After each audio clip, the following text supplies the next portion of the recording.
Elsewhere, the U.S. Senate recently gave permanent authorization for the Land Water Conservation Fund, which helps hundreds of public land sites across the state. MTN's Chet Lehman sat down with Senator Steve Daines and a group of business leaders in Paradise Valley as they look to the future.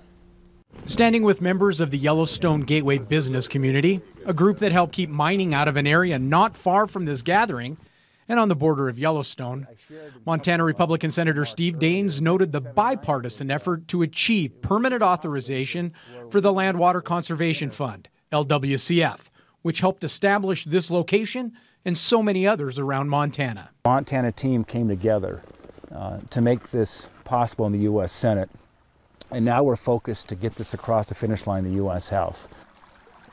We all set aside our political differences and decided to focus on preserving this area and our jobs.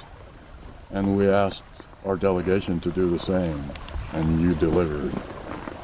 LWCF is now in the hands of the U.S. House, but those gathered along the Yellowstone recognize the significance of the vote in the Senate. You know, as I reflect on it, I think if you enjoy hunting and fishing and recreating on public lands, this is the most significant legislation to come out of the Senate in over a decade, and I just congratulate you and thank you, and hope we get this through the House swiftly. We all, whether you fish or not, this river is our life's blood too. We all float it and raise our children on it. It just feels great to know it's really the word permanent protection is. It's hard to fathom. Senator Daines noted how widespread LWCF is in the Treasure State, but he also made a point of noting that it's more than just fishing access sites like the Emigrant site where the press conference was held today. He referenced a location in the heart of Livingston, Sacagawea Park, a longtime recipient of LWCF. The permanent reauthorization means LWCF becomes part of the federal appropriations process. And that's good news for Montana. So that means that every year we'll be going through the appropriations process.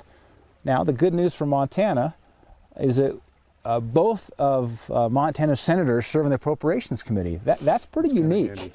Senator Daines also says he hopes the 92-8 vote for the LWCF in the Senate will be a spark for the U.S. House to do the same. In the Paradise Valley, Chet Lehman, MTN News. And Senator Daines says President Trump told him he would sign the LWCF if and when it passes the U.S. House.